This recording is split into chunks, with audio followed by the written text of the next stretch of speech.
¿Qué tal amigos? ¿Cómo están? Muy buenos días, buenas tardes, buenas noches. En el momento en que nos estén viendo, les agradecemos mucho de verdad que nos acompañen. Ustedes saben, como siempre, a entrevistas con los personajes que pues nos ayudan a entender qué es lo que está sucediendo en México, qué pasa en el país, qué pasa también en el mundo. Pero en esta ocasión, de verdad, yo soy Jorge Ramos, director editorial de La Silla Rota, y en esta ocasión, de verdad, me da muchísimo gusto recibir aquí en La Silla Rota al doctor Lorenzo Córdoba, que bueno, creo que no necesita mayor presentación. Ustedes saben, es un académico de muchos años, estudioso, ha sido presidente consejero del INE, que es el cargo pues más importante, la verdad, en estos momentos en los que vivimos, digamos, una situación complicada para la democracia. La verdad es que tener a Lorenzo en este espacio es de verdad un gran gusto. Lorenzo, ¿cómo estás? Bien, Jorge, me encantado de estar con ustedes, la verdad un privilegio y muy agradecido.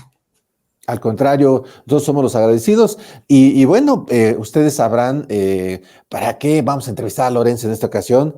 Bueno, pues muchas cosas, hay muchos temas, pero particularmente lo que todos pudimos presenciar el domingo pasado, esta manifestación, esta expresión, no solamente en el Zócalo de la Ciudad de México, donde pues se llenó, las imágenes en video, las fotografías son elocuentes respecto de las personas que llegaron ahí. No vimos camiones, no vimos nada, no vimos camiones que estuvieran llevando a la gente. La gente llegó por su propio pie, pero no solo aquí en el Zócalo de la Ciudad de México, también en decenas de ciudades del interior de la República, incluso en algunas manifestaciones, quizá pequeñas, pero también en algunas ciudades del mundo se dio esta manifestación, esta marcha por nuestra democracia. Y en primer lugar me gustaría preguntarte, Lorenzo, a 2 días ya pasadas la resaca de la respuesta del presidente López Obrador, de Claudia Sheinbaum, en fin, ¿cuál es tu balance de esta manifestación del domingo pasado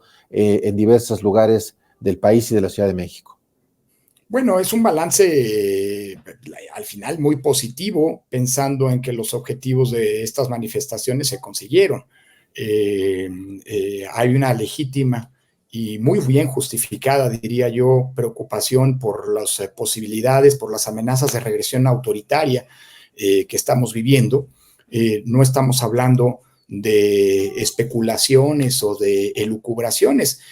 La amenaza está allí, es concreta, es real. Han sido presentados un conjunto de reformas, de intentos, de propuestas de reforma que prácticamente implican desmontar la institucionalidad democrática, los mecanismos de control del poder y las garantías que hemos venido construyendo de elecciones libres y auténticas. Es decir, hay un auténtico programa de desmontaje institucional y de regresión autoritaria colocado, ya presentado en la mesa del Congreso de la Unión.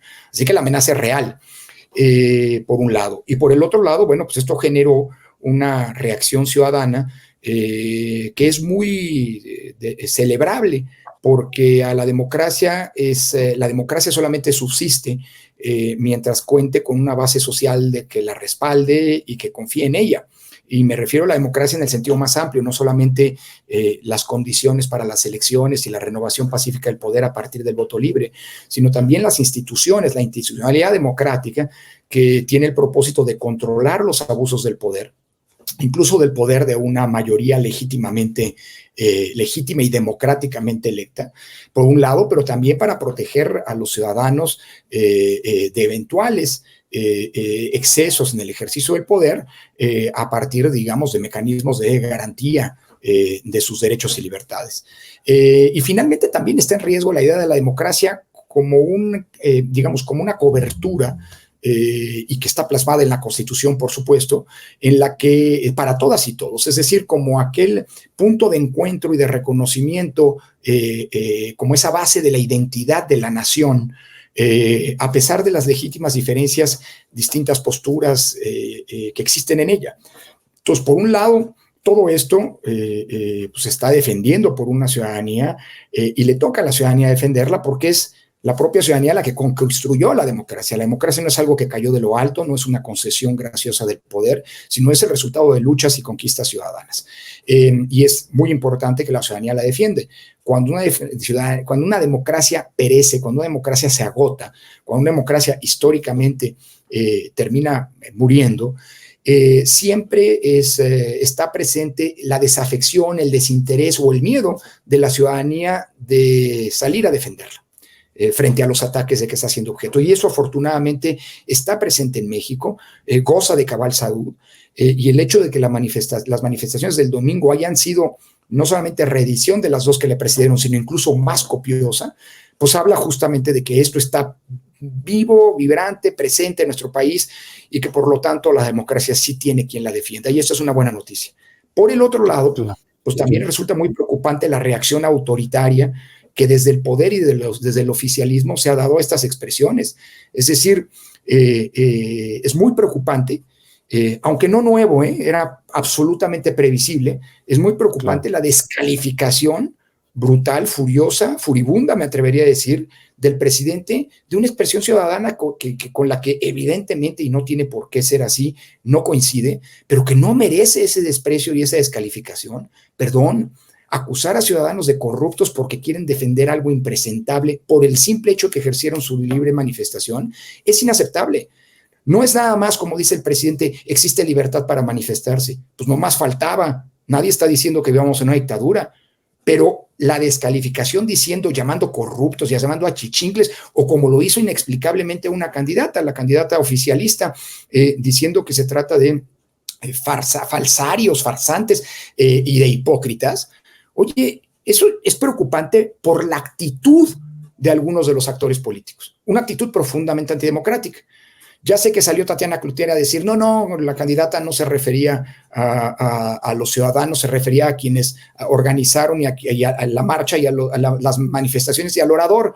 Bueno, ¿y en los demás qué? Si se llama corruptos, hipócritas a quienes organizaron, los otros que son borregos. Y lo que llama la atención es que estamos hablando de los dichos de una persona que se acaba de registrar como candidata, que está por emprender digamos, sus tareas de proselitismo en la campaña electoral y que va a salir a pedir el voto de los ciudadanos, de las y los ciudadanos, y ya descalificó buena parte de ellos llamándolos hipócritas impresentables. Es decir, llama mucho la atención y es muy preocupante porque para que la democracia subsista no solamente se requiere defender las instituciones, las reglas y demás de la misma, sino también se necesita de demócratas. Es decir, que gente que no solamente se comprometa con esas reglas, sino que sea leal en términos de su actuación, de su conducta, de su comportamiento con esas reglas. Y en cambio lo que estamos viendo es que lo que las manifestaciones exaltaron es el carácter autoritario, arbitrario y muy desleal en términos democráticos de algunos de los actores políticos. Por cierto, de quienes hoy gobiernan y de quienes representan las posturas oficialistas. Y eso es grave. Gravísimo. Fíjate, anoche te escuchaba con Leonardo Curcio y justamente hablabas de estas amenazas, ¿no?, a la democracia. Yo me acuerdo hace algunos años un libro, no sé si lo llegaste a leer, que se llamaba El Hada Democrática.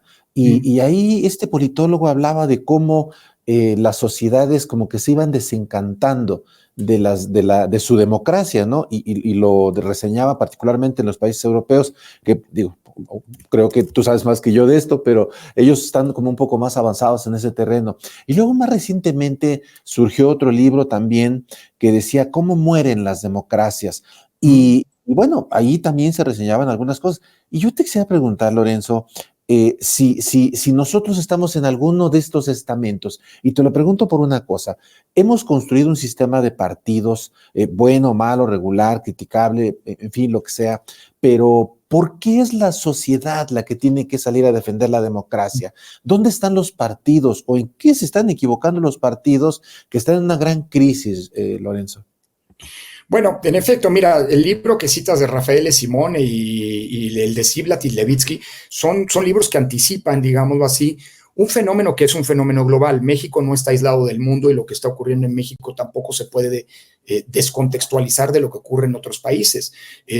Como pocas veces la democracia está bajo amenaza y en riesgo a nivel global, incluso en aquellas naciones que vieron nacer la democracia hace muchos siglos y en donde parecía que la democracia era algo ya absolutamente asimilado, bien cimentado y que difícilmente podría desmantelarse. Lo que ha pasado en Estados Unidos, por ejemplo, que es uno, junto con Inglaterra, el país que vio nacer la democracia en su sentido moderno, con la deslealtad de un actor como Donald Trump, lo disruptivo de su discurso, la polarización en el sentido de la partición de la sociedad norteamericana, prácticamente que ha roto prácticamente todos los canales y los puentes de comunicación, y por supuesto, la expresión plástica de todo esto, como fue el asalto al Capitolio el 6 de enero de 2021, nos hablan de, digamos, del que el riesgo no es algo inventado, algo irreal, algo etéreo, sino que está ahí, es concreto.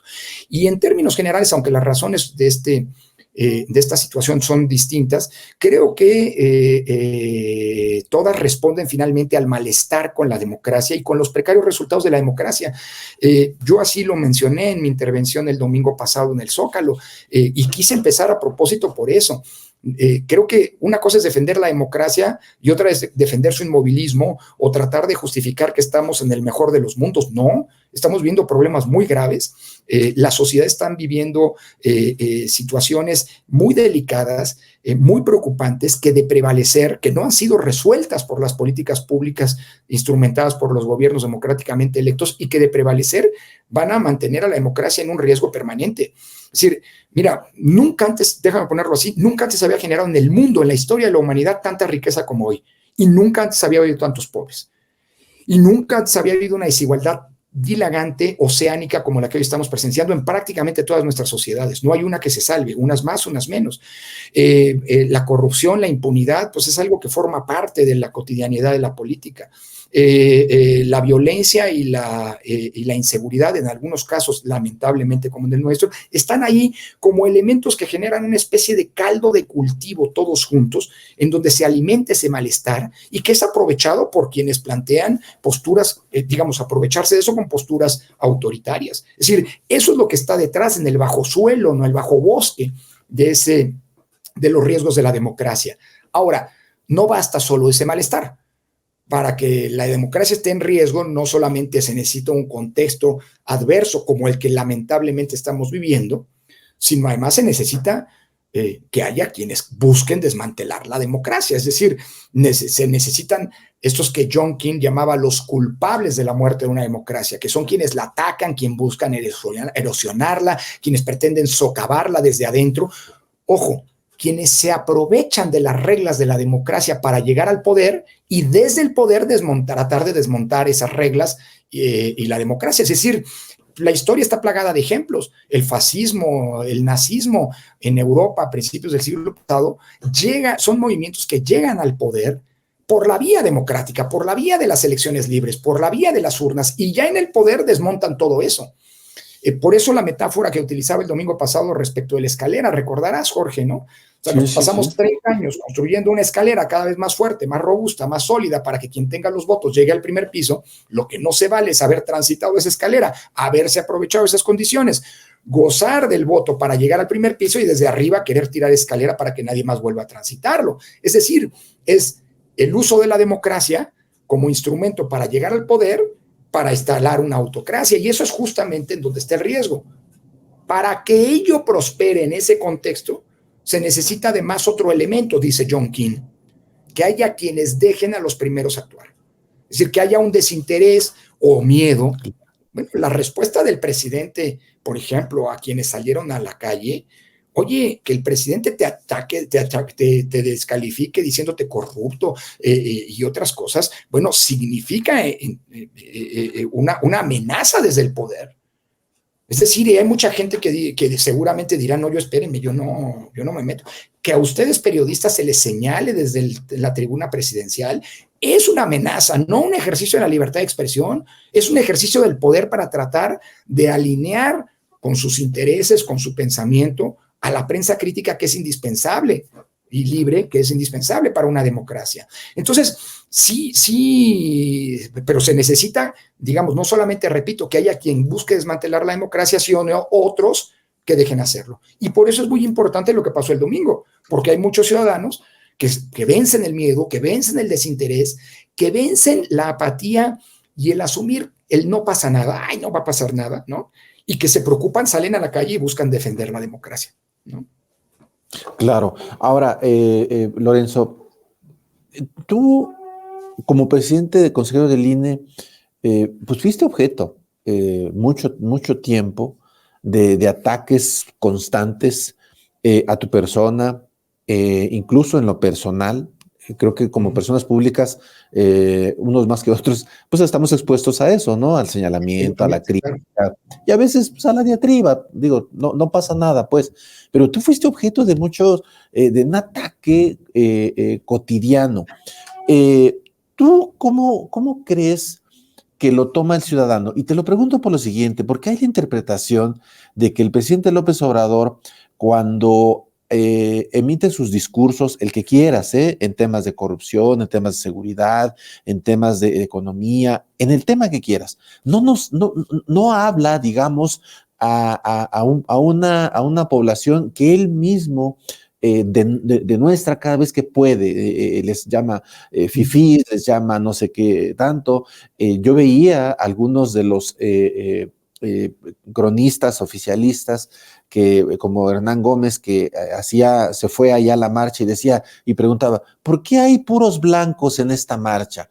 Que ellos mismos han señalado el tema del clasismo, el racismo, endosándolo, ¿no? A quienes son sus críticos, pero ellos mismos, el mismo Hernán, hacía esa referencia. Y centro la pregunta, ¿crees que el presidente se dirige a un estamento de la sociedad que ha sido permanentemente aislado de la toma de decisiones, de esto que mencionabas, que se exacerba la pobreza, se exacerba la separación entre quienes son muy, muy ricos y quienes son muy, muy pobres? Y pareciera que a eso le apuesta el presidente, a ese sector, y no les habla a los demás. Es que, a ver, es que es parte de la lógica misma de la polarización. Esto se ha estudiado y se ha ensayado muchísimo. Vuelvo a insistir, los grandes experimentos terribles, por cierto, totalitarios de principios del siglo pasado, han sido muy estudiados e invariablemente utilizan a la polarización como un mecanismo de acción política. Y el presidente no solamente lo sabe bien, sino que lo utiliza constantemente. No solo es un practicante, sino diría, es un experto, un profesional del uso y del abuso de la polarización como una herramienta política.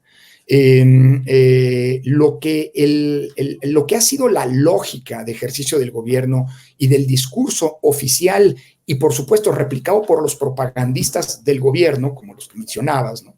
Se centra en eso, se centra en exaltar las diferencias que lamentablemente existen para utilizarlas políticamente.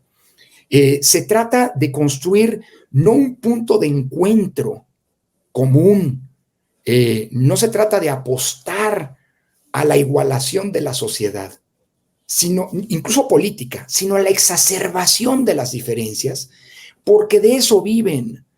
Exaltar las diferencias, acrecentar el rencor y el odio, muchas veces justificado por los hechos, lamentablemente, los problemas ahí están. Que México sea un país desigual, pues claro que lo es. Yo lo dije el domingo, si hay una promesa incumplida desde hace más de 100 años, fue la aspiración de justicia social por la que se hizo la Revolución Mexicana. Y después de 100 años sigue siendo una promesa incumplida, ¿eh? Y sigue siendo incumplida, y fue incumplida tanto por los gobiernos autoritarios del partido hegemónico, de los tiempos del partido hegemónico, como por los gobiernos democráticamente electos, incluyendo el actual, que no solamente no busca resolver la desigualdad, sino que la utiliza y la aprovecha políticamente. Y es que eso, insisto, está muy estudiado. Es la lógica que subyace a esta política autoritaria, totalitaria y que se centra en la diferenciación entre amigo y enemigo. Y hay que decirlo con todas las letras. De todas las políticas que ha instrumentado el presidente López Obrador, la más exitosa ha sido la de la polarización. Ha habido políticas desastrosas, la de salud, la de seguridad. La de seguridad, en fin, ¿no? Hay otras que pues hay que aplaudir, por ejemplo, qué bueno que rompió el mito del presidente, aunque no es su idea, no es propuesta ni de Morena ni de él, es una propuesta que se ha venido de muchos otros lados de incrementar el salario mínimo, pero hay que reconocer que el actual gobierno la instrumentó, ¿no? Y desmontó el mito. Muy bien. Claro, y desmontó el mito de que el aumento del salario mínimo va a detonar una inflación galopante. No es cierto, y qué bueno que se hizo. Pero la que más éxito ha tenido ha sido esa política de polarizar y que el presidente decidió, por la que el presidente apostó apenas unos días después de su triunfo electoral en 2018. A partir de ese momento, el presidente, sobre todo cuando se dio cuenta que tenía una mayoría en el Congreso, afín, incondicional, hasta servil, diría yo.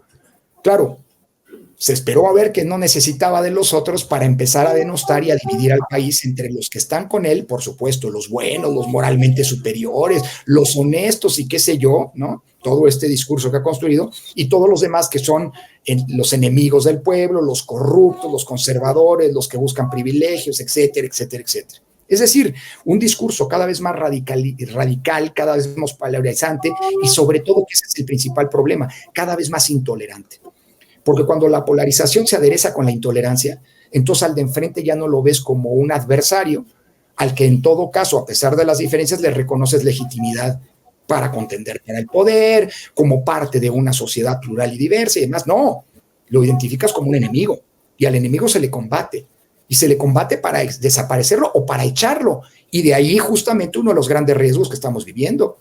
Pretender que la Constitución es solamente lo que la mayoría quiere. Pretender que el pueblo responde solamente a la mayoría y pretender que los demás ni son pueblo, sino son enemigos, ni deben ser tomados en cuenta. ¿Qué es lo que se pretende al buscar desaparecer las diputaciones y las senadurías de representación proporcional? Y, por cierto, también las senadurías de minoría.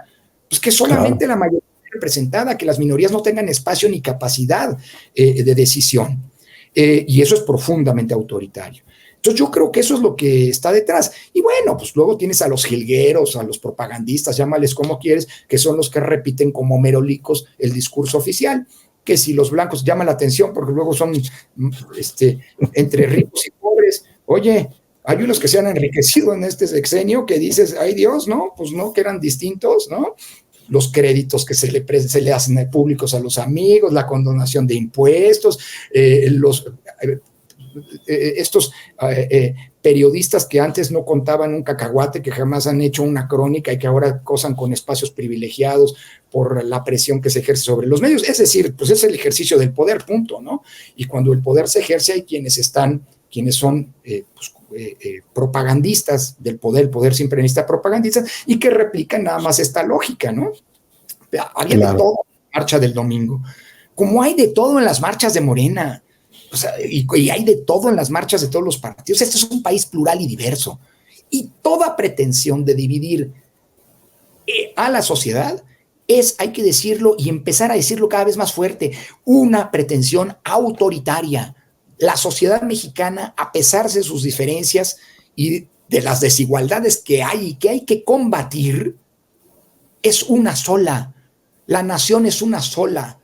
En la nación cabemos todas y todos, seamos afines al gobierno o no seamos afines a la oposición o no, todas y todos somos la nación mexicana y hay que reivindicar eso, porque esa es una reivindicación democrática.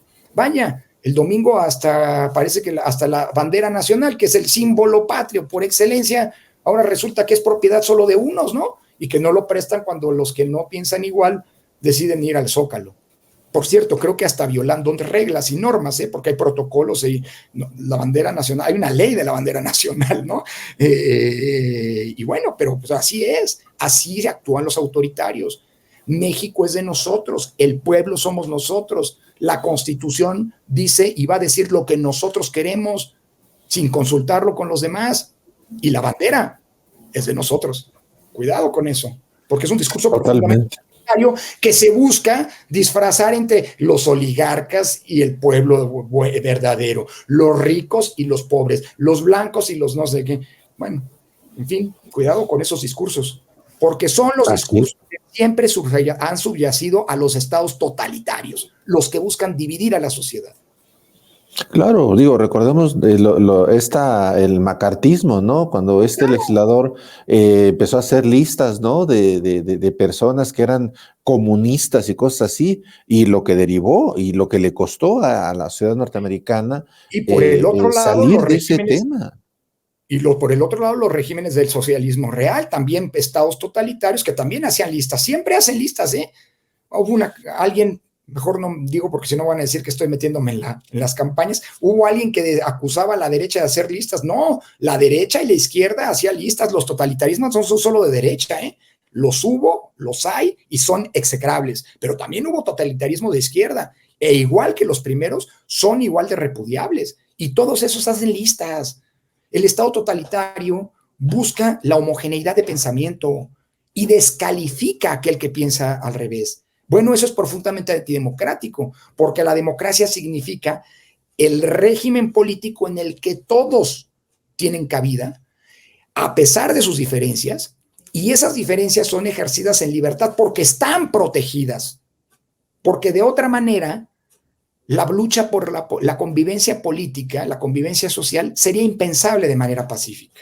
La tolerancia es el valor democrático por excelencia. La intolerancia, que vemos se aplica todos los días. ¿Quieres ver un ejemplo de intolerancia? Ve la mañanera. La mañanera es, digámoslo así, es una especie de tribunal de la Inquisición en donde se fustigan a los adversarios, se les descalifica, se les señala y luego se dice que es derecho de réplica. Bueno, cuidado, no es derecho de réplica, es ejercicio del poder y no precisamente de manera democrática. Totalmente. Pues mira, Lorenzo, solamente me quedan dos preguntas por hacerte.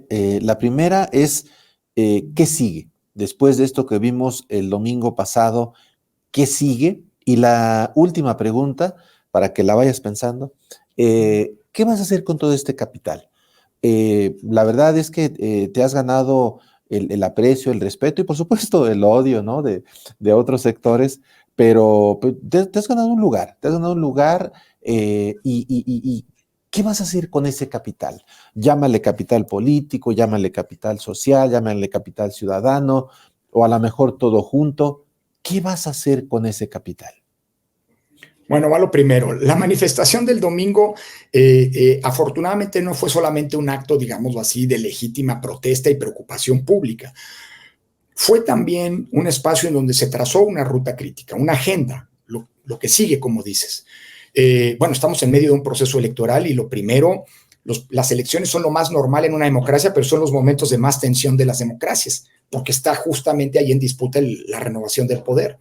Así que lo que sigue es garantizar que las elecciones y la renovación del poder, gane quien gane, se dé en condiciones democráticas. Que estas elecciones sigan, sean un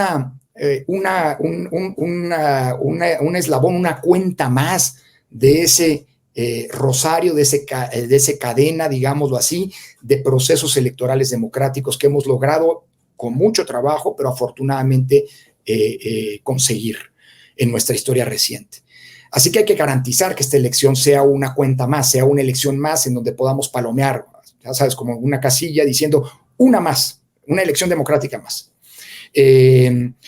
Así se consolida y se robustece la democracia hacia el futuro, por cierto. Y eso implica muchas acciones, que la ciudadanía se apropie de la elección, que quienes hayan sido sorteados y estén siendo visitados por el INE acepten ser funcionarios y se asuman como garantes del voto libre y de que el voto cuente. Que quienes puedan sean observadores electorales para generarle contextos de exigencia a los actores políticos, pero también a las autoridades electorales. Lo que sigue es defender a las autoridades electorales sin que esto implique darle cheques en blanco. Al INE y al tribunal hay que defenderlos. Pero mira, ayer, pensando en cuándo estamos hablando, el INE acaba de tomar una decisión que, por decirlo menos, es polémica.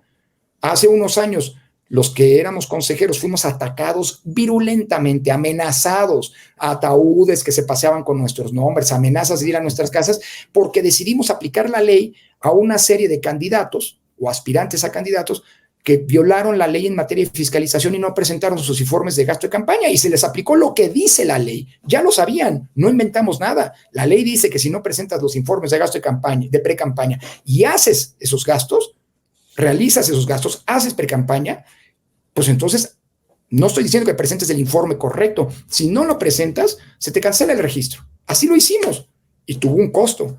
Bueno, ayer el INE, pues, a varios aspirantes a una candidatura que estaban en ese supuesto, pues no se les canceló el registro. Pues eso hay que observarlo y criticarlo. El INE está para aplicar la ley, no para ser condescendiente, no para ser el guardián de los intereses de los partidos políticos. No, está para aplicar la ley. Hay que darle seguimiento y hay que defender esas instituciones, pero también hay que observarlas, evidenciarlas cuando pierdan la vertical o la independencia y autonomía y decidan jugar a favor de intereses de parte. Además, hay que presionar a los partidos políticos. Las iniciativas ya están presentadas, implican graves riesgos de regresión. Bueno, en el 2022, el Plan A de reforma constitucional en materia electoral, que buscaba desmantelar, desaparecer al INE, transformar, crear otra cosa, desmantelar las condiciones de elecciones libres y auténticas, no pasó gracias a la que la ciudadanía forzó a los partidos de oposición, algunos de los cuales ya estaban en negociaciones con la mayoría, forzó a votar en contra, amarrarse al mástil, como se dice, y no permitir que transitara una reforma profundamente regresiva en términos democráticos. Bueno, habrá que generarle presión a los partidos, no vaya a ser que ahora quieran negociar algo a espaldas de la ciudadanía, ¿no? Y finalmente creo que hay que salir a votar masivamente. Creo que eso es lo que sigue en lo inmediato, ¿no? Y ahora voy a la última, y eso se delineó en las manifestaciones del domingo, y ahora voy a la última que... Sí, pero no tragues saliva. No, hombre, no necesitaba pensarla, mi querido Jorge, porque es una decisión que he pensado y meditado desde hace mucho tiempo. Mira, creo que ese ha sido mi compromiso profesional y de vida, que ha sido defender y tratar de mejorar la democracia de nuestro país. Tengo el privilegio de haber sido un testigo, no un protagonista, Jorge, quiero ser muy modesto en esto, un testigo más del proceso de cambio político en México. Tuve el privilegio de empezar, digamos, de vivir en una familia, como tú sabes, muy politizada, de izquierda, con fuertes valores ideológicos y políticos. Así que ir a manifestaciones, escuchar críticas al gobierno, a los partidos, etcétera, fue parte natural de mi vida. Más tarde, cuando me incorporé a la universidad, pues entré a la universidad cuando se dio aquel célebre movimiento en los años 80 del CEU, que logró conseguir a partir de una negociación con las autoridades universitarias el Congreso Universitario. Tú te acordarás, Jorge. Luego me tocó vivir el 88, estar en el Zócalo en las manifestaciones que convocaba el ingeniero Cárdenas, protestar contra el fraude electoral de ese año. Me tocó en la carrera vivir cómo se construyó la institucionalidad electoral, el surgimiento del IFE, la aprobación del primer COFIPE, etcétera. Tuve el privilegio en 1994 de acompañar a José Woldenberg, que me invitó a asesorarlo cuando fue nombrado uno de los primeros consejeros ciudadanos, y ver cómo en 94 pues la democracia logró sobreponerse a ese año terrible en la que la violencia irrumpía en la política. Me tocó estar en el IFE también con Woldenberg en la primera alternancia, en fin. Más adelante colaboré con las cámaras, con el Senado particularmente, para ayudar a procesar una reforma electoral muy importante como la fue de la de 2007, y así sucesivamente. Me tocó estar en el Consejo General. Es decir, he sido un testigo del cambio político, sé lo que nos ha costado y valoro mucho lo que hemos logrado, y soy el primero en señalar todos los faltantes. Dicho lo anterior, Jorge, perdóname, no le estoy dando vueltas y no estoy eludiendo la respuesta concreta, pero ese es el contexto. He asumido siempre una postura y un discurso que ha sido el mismo. Tú puedes ver mis artículos y mis textos antes de entrar de formar parte como consejero del IFE y luego presidir el INE, y después. Y he dicho siempre lo mismo, he sostenido lo mismo, no soy alguien, no soy una veleta, he querido ser congruente con mis principios, mis valores y mis convicciones. Lo único que ha cambiado en los últimos 20 años, por decirlo así, por darle un espacio, ha sido la trinchera desde la cual ejerzo esos valores y convicciones, practico esa defensa de la democracia. La academia primero, el servicio público después, y hoy la academia. Y me queda clarísimo, Jorge, que esta es una trinchera desde la que vale la pena seguir ejerciendo esa defensa. Lo que sigue es, yo lo dije después cuando terminé el INE, cuando el presidente de la República, Andrés Manuel, ¿no? Me destapó como candidato de la oposición, luego dijo que yo iba a ser rector, luego dije, no, mira, ¿quieres saber qué voy a hacer en la vida pública? Escucha al presidente y es exactamente lo contrario. Porque lo que quiere el presidente es descalificarme y desautorizar pues lo que una voz que no necesariamente es antagónica, pero sí es crítica de muchas de las cosas que hace y dice, plantea. Así que lo que sigue, Jorge, es seguir defendiendo la democracia desde la trinchera en la que me encuentre. Y la trinchera en la que estoy, y es en la que me siento más cómodo, es la trinchera de la academia, de la opinión pública, la trinchera ciudadana. Y es una trinchera, creo que muy importante para seguir defendiendo la democracia. Por supuesto, no es la única, hay otras, hay quienes deciden hacer vida política. A mí no me interesa hacer vida política partidista. Seguiré haciendo política y defendiendo la democracia desde la trinchera para la que me preparé, que trabajé y en la que venturosamente me encuentro, que es esta, la de mi cubículo universitario, la de mis salones de clase y, por supuesto, la de la plaza, que como ciudadano estoy dispuesto a recurrir cada vez que como sea necesario, igual que el domingo pasado. Pues, y la verdad es que creo que todos te agradecemos esta actitud y la generación de pensamiento crítico que mucha falta hace, mucha falta hace. Lorenzo, de verdad, muchísimas gracias. No sé si tú quisieras comentar algo finalmente que no te haya preguntado. Nada, Jorge, agradecer solamente la existencia de espacios como este, que son espacios críticos, que son espacios libres y que son espacios fundamentales y que hay que preservar para que nuestra democracia, todavía imperfecta, todavía con muchos faltantes, sigamos teniéndola y no la perdamos, ¿no? Así que muchas gracias por el privilegio una vez más de poder estar aquí en La Silla Rota. Gracias, Jorge. Muchísimas gracias al doctor Lorenzo Córdoba, expresidente del INE, académico, hoy académico, y desde esa trinchera, pues ustedes lo vieron el fin de semana como orador en esta marcha por nuestra democracia. Yo soy Jorge Ramos, director editorial de La Silla Rota, y como siempre les agradezco mucho el favor de su atención y nos vemos hasta la próxima. Muchísimas gracias.